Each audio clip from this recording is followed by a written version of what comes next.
Hi, and before anyone complains that this episode was in fact not written by Joseph Fink and Jeffrey Craner, let me just clarify for you, it wasn't. This episode was a labor of love done by me and my friends because we just love the original Night Vale so much, and it's kind of a thank you gift to the creators of our favorite desert community. This episode was actually written and produced by myself, with help from my good friend Harrison. Keep screwing up his name, but we're keeping that in anyway, sorry. Harrison Winch, he helped me write it. As for the voices, I did Cecil as well as I possibly could, so I apologize now. My friend Harrison also did the male voice, which you'll find out what that is, and my friend Rachel White did the female voice and the proverb lady, and she also helped with some of the concept for this episode, so I have to thank her a lot too, because I dragged them over to my house and we recorded for like 3 hours, However, the weather of this episode is actually by who we say it's by, so go check them out anyway. That doesn't even matter. And without any further ado, have a happy Halloween, and here is 10,527. And here is 10,526. And here is... Hi, this is me again, Joseph Fink, creator of Welcome to Night Vale. Before we get started, we all just want to thank you so much for the great turnout we had at our West Coast tour of condos. We can't thank you enough for all your support. Miss the tour? Not a problem. You can buy the full live recording of it online on our Bandcamp page. At our store, we've got a whole bunch of new stuff like our Night Vale and Desert Bluffs posters, as well as Night Vale hoodies. We even have 2 new campaign posters for Hiram McDaniels and the Faceless Old Woman who secretly lives in your home, so you can show everyone who you support. Go to welcometonightVale.com and click on our store for all of this and infinitely more. Hey, if you like what we do here with our show and you'd like to help prove our unlikely existence, please consider signing up for a small monthly donation. We really do depend on all of you. Those who donate a little more get a personal audio thank you from Cecil himself. Thank you to Catherine Macy, David Preston, and Evan Short for donating already. Go to welcometonightVale.com and click on donate to join them. Thanks again from me, the human flesh entity designated as Joseph Fink, which is me. You are walking slowly down a road. It is one you have walked down all your life, when suddenly it turns onto an unmarked boulevard. You don't know where this one goes or who lives here. Perhaps your great Aunt Bethany. You're unsure, yet you keep walking. A genderless voice calls out to you. Stop, it says, but it is already too late. Welcome to Night Vale.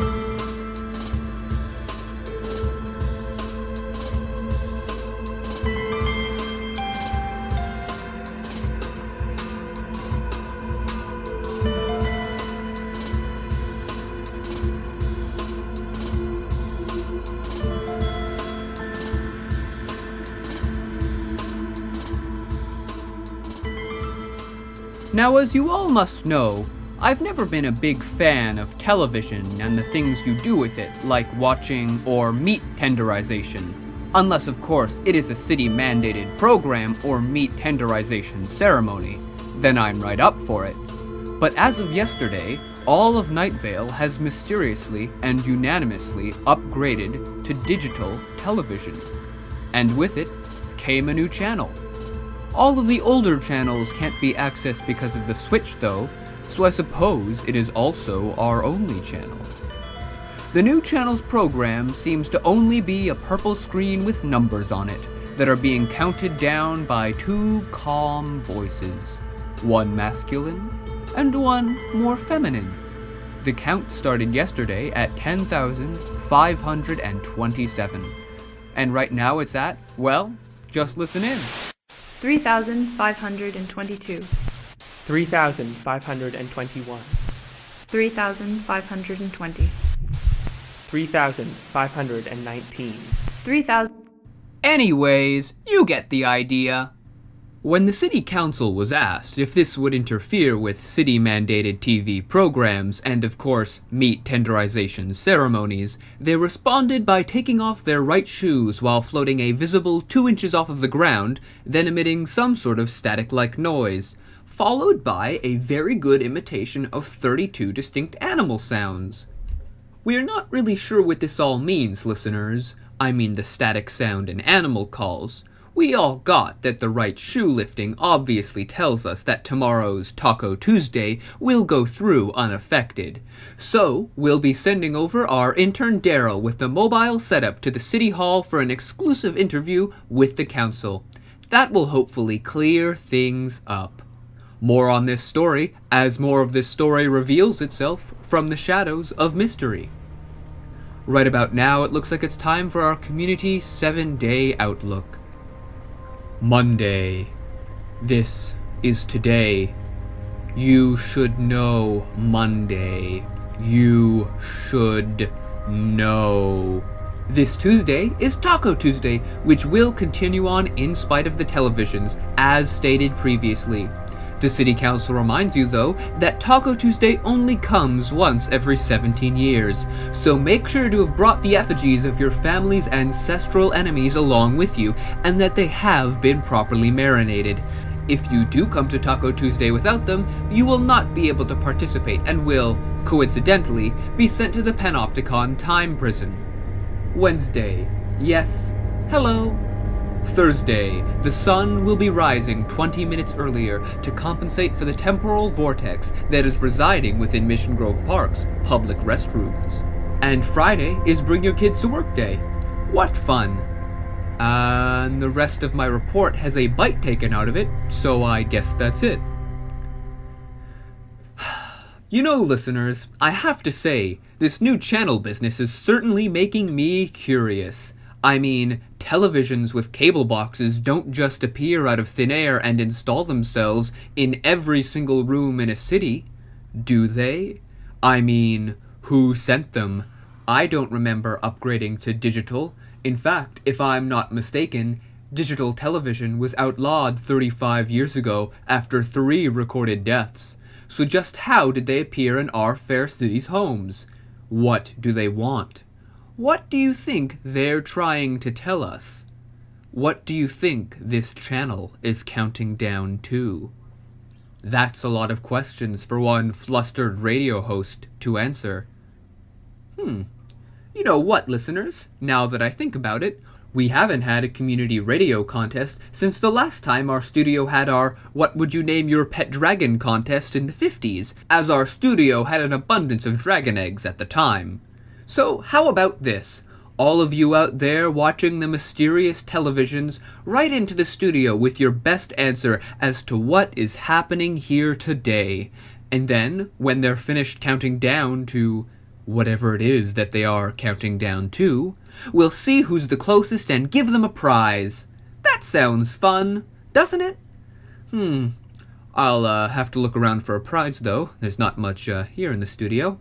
In the meantime, a quick public service announcement. Does it burn you? Does it make you feel physical discomfort?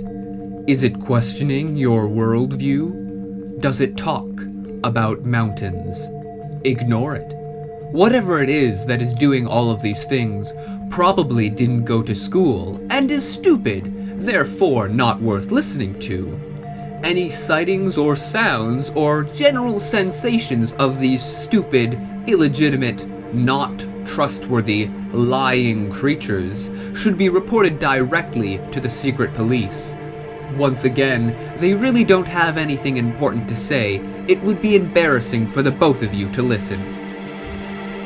So, while the PSA was playing, I went to the studio's storage closet to look for this little contest's prize, and behind our manager's old collection of vinyls, I found this. Well, let's just keep it a secret too for now, shall we? Listeners, it now appears as if we've got our first letters of the day, as my desk is making that familiar humming sound when the mail arrives. Alright, so I'll just pick the one off the top and we'll see who it's from. Our first letter of the day is from Old Woman Josie. She claims that the angels put the mysterious televisions there. She also claims she knows this for certain, as they have not said anything about them to her, and that is exactly what they would do if they were involved. Between you and me, listeners, I expect the angels didn't say anything to her simply because they are not real, but I admit that guilt might be another reason. We will not seek a statement from the angels in question, as we cannot interview imaginary beings. Our next letter is from Martha Devons, a local housewife. She has this to say about the televisions. She believes that they are not just here to count down, but are also a new age learning channel placed here to teach the children of Night Vale all about the wonderful numbers from 10,527 all the way to 0.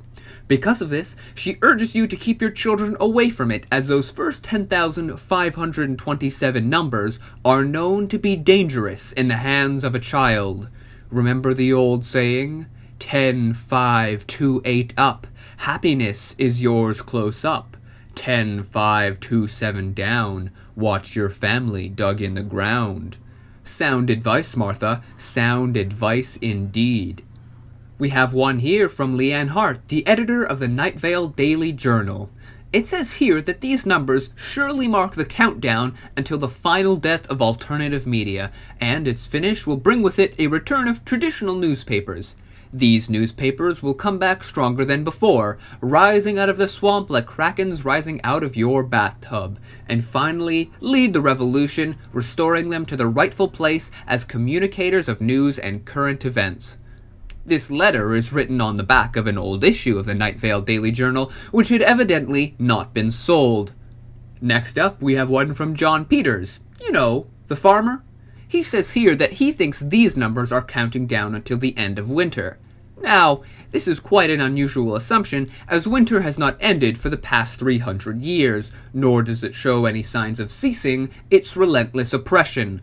Of course, it has gone through phases, often getting as hot during the summer months, and very spring-esque during the spring months. But we aren't fooled, listeners. We know it's still winter, and that it always will be.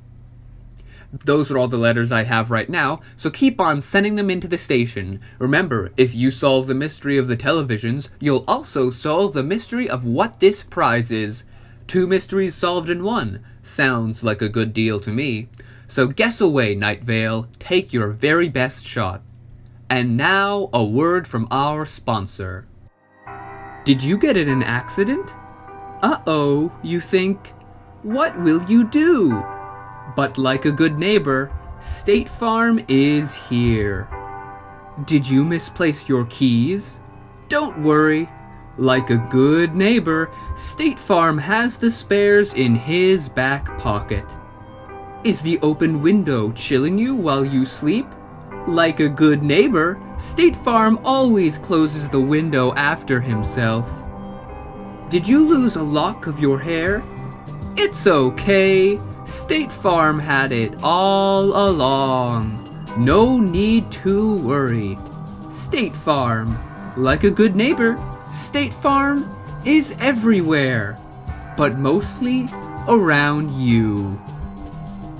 Listeners, I have big news. I have a letter here from Night Vale's favorite and most gorgeously haired scientist. You all know who I'm talking about.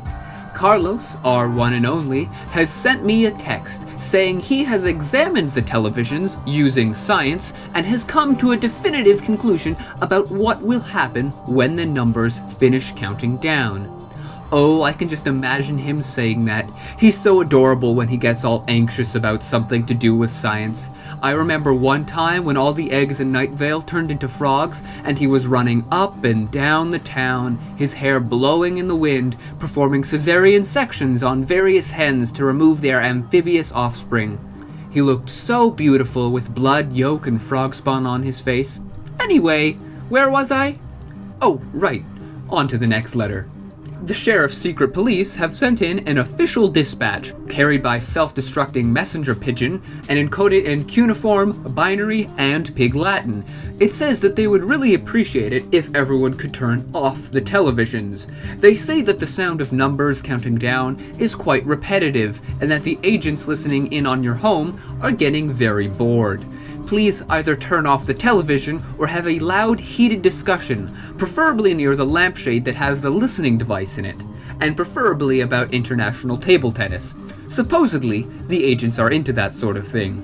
Big Rico of Big Rico's Pizza has sent in a letter too. He claims the televisions were put there by aliens and are counting down to the time before they invade. This is obviously nonsense. Everyone knows that the aliens are quite friendly and would never invade us. In addition, if they ever were to invade, they would give us no warning, instead falling upon us as wolves fall upon sheep, slaughtering us like livestock until the entire world was covered by screams and suspicious lamb chops. You know, if they ever invaded, which they totally won't. Arthur Kleinsberg, a local Night Vale construction worker, had this to say about the mysterious televisions. He believes that the man's voice is representative of the third blood solstice, also called the man's solstice, thus the connection, and that the female voice is reference to Althea Axius, the lost goddess of the eye. Arthur is of course implying that this is counting down to her long-awaited resurrection. Now, I have personal doubts to this theory, as I'm a subscriber to the New Testament stating that she'll be resurrected next month, so this TV wouldn't be that accurate. But I suppose that, as being early is one of the virtues of the cult, it could explain everything. Telly the Barber has sent in a letter, but we won't read it. We here at Night Vale Community Radio still haven't forgiven him for his treason. Treacherous, treacherous Telly. Corrupt barbers aside, all these letters are sure getting me excited, listeners. Think of all the possibilities here, the near infinite amount of actions that could occur when these televisions and substituent cable boxes finish counting down. Today could be a day of many things, and I know we are all glued to the screens waiting for this to happen. Keep writing in as we approach our final destination. In the meantime, though, I have a quick community announcement. Marcus Swarthy, a local parent, will be hosting a used bloodstone sale at his house next Monday. He came across the idea after his son was unable to attend a school field trip to the Extra Plains, as he was unable to afford enough bloodstones for his transport circle. Marcus will be selling his old bloodstones at a discounted price so that the youth of Night Vale will never be without them again. What a great guy. A quick reminder though, before using your newly purchased bloodstones, you must reattune it to your personal soul shard before use. Otherwise, consequences. Listeners, we have received a rather mysterious letter. It is written on violet stationery cut in the shape of an elephant, and it appeared in the studio along with some black smoke and the opening bars of Beethoven's Ninth Symphony. It simply says, "Puppies." I'm not sure what this letter means, but I assume that it is a prediction about what will come when the numbers count down. If this is indeed the message, then I am not scared at all. But if this message is written backwards, then we are all in grave danger, for then it really says, "Sci-Pup," which means absolutely nothing at all. And this lack of meaning would make us all realize the lack of meaning in our own existence, then leading us into a vortex of nihilism from which we are likely to never escape. For the sake of our sanity, let us hope it simply says, "Puppies." On a side note, I have just received a mindograph from the City Council regarding intern Daryl and his interview. Apparently, Daryl has spontaneously been chosen by the council to explore the outer astral demi-planes, and will not ever be returning to Night Vale. Ever. A warm congratulations goes out to Daryl and his family. Astral explorers make a lot of money, you know. On behalf of Night Vale Community Radio, I wish you the best of luck at your new job exploring the depths of reality, Daryl, and that you will indeed be missed back at home. As happy as I am for Daryl, though, I can't help but feel a little sorry he had to leave so soon. Missing the countdown could be missing big things. Oh well, we'll just give him a call once it's done. Lily Miles, age 5, writes in, oh, and this is so cute. Dear Cecil, I don't like the TV, just like you. I don't like the new ones either. They're boring. I hope they count down and then explode into candy and robots, 'cause I want candy, and I also like robots. You could have some candy too. Just ask. From Lily. Aww, isn't that sweet, listeners? For my sake, I sure hope it explodes into candy, as my supply for Koshak is running out. He really does love those butterscotch twists. Listeners, Terry Phillips, the cook with 2 eye patches, is yelling at us through our studio window that this is all an advertising stunt for Campbell's Chicken Noodle Soup. Campbell's Chicken Noodle Soup has not responded to questions regarding Terry's claim, instead electing to remain the inanimate mixture of noodles, broth, and tasty chunks of chicken that it always has been. Terry is now shaking his fist at a can of soup and trying to run away, instead crashing into our garage wall due to being blind from wearing 2 eye patches. Terry has now fallen to the ground unconscious, and the can of soup has used the studio's phone to call the ambulance and then walked off, as much as a can of soup can walk off. This was all very strange, listeners, I'm not going to lie, so how about we move on to the next letter and let us hope that Campbell's Chicken Noodle Soup has a purely peaceful agenda. Billy McFloyd, owner of the Mayan wristwatch company on Main Street, has sent in a letter. He claims that the numbers do not imply an ending, and that once they have finished counting down, they will simply start again at 10,527. This is also ridiculous. Everyone knows that once a timepiece reaches 0, that implies the end of time itself. For example, if I reach the end of my calendar at home, that would mean the end of time. This is why I keep my calendar always on the December page, in order to cause time to continue indefinitely. It also has the added benefit of allowing me to play Christmas music whenever I feel like it. Listeners, if you value cheery carols and the existence of time itself, you will mark my words and keep your calendars on December too. Last up, but certainly not least, Mayor Pamela Winchell has just released an official statement regarding the televisions. She said that she supports the arts and quite enjoys this new channel. She then proceeded to stare at the nearest screen for 5 minutes. After that, she took out a bag of popcorn and continued watching the screen, listening to the numbers. The reporters were unsure of what to do at this point, and were unsure whether or not the press conference was over. By the time she finally began to emit a high-pitched humming sound and turn blue, most of the reporters had already left. I apologize for the background noise, listeners, but as the television's count is entering its final stages, I couldn't help but unmute it preemptively so that I couldn't possibly miss a second of the history that is sure to occur here within mere minutes. You have all given it your best at guessing what will happen, and in these final moments of anxiety and excitement, it is my job, as always, to console your minds with the weather. 236.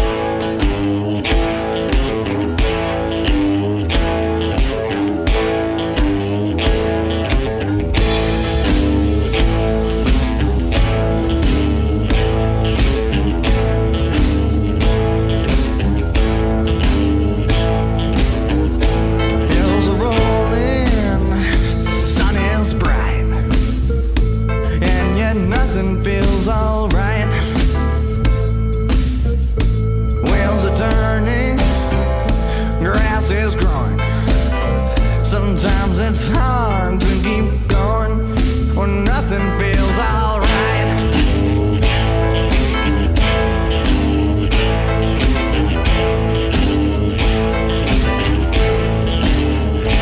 Yeah, I will wait for you to come home to my arms. Yeah, I will wait for you. It all just seems so far when the sun goes down and I'm all alone.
20. 19, Listeners, it's about to 18, happen. I'm 17, so excited. We will 16, finally find out what this all 15, means. And it 14, could mean anything. 13, I will stop talking now, 12, so that we all may 11, witness these 10, moments unhindered. 9, 8, 7, 6, 5, 4, 3, 2, 1. 0. I'm not quite sure what just happened, listeners. The reception seems to have cut off. And just at the end of the count. Wait. The televisions are emitting some sort of low alien noise. I'm not sure if it is a code or just a hum. The televisions are now glowing. They're glowing very bright. I'd recommend looking away, listeners, but I do not expect you to. We all want to see this, whatever it is.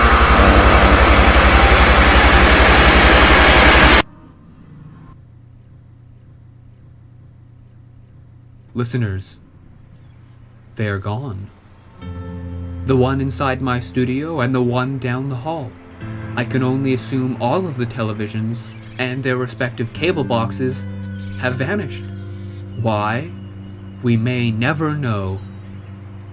Did we even find out what they had been counting down to?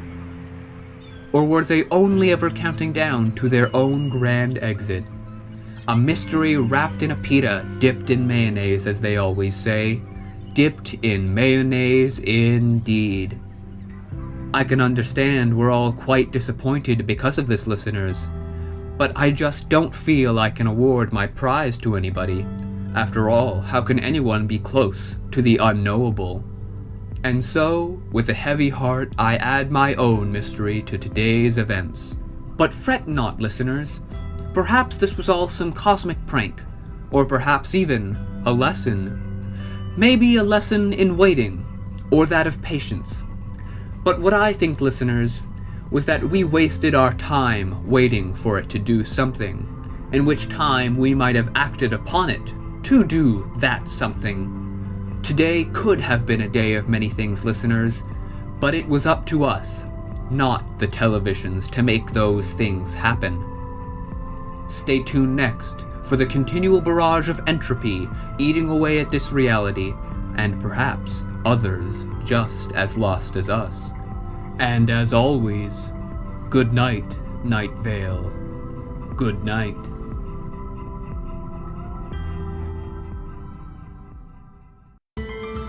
Welcome to Night Vale is a production of Commonplace Books. It is written by Joseph Fink and Jeffrey Craner, and produced by Joseph Fink. The voice of Night Vale is Cecil Baldwin. Original music by Disparition.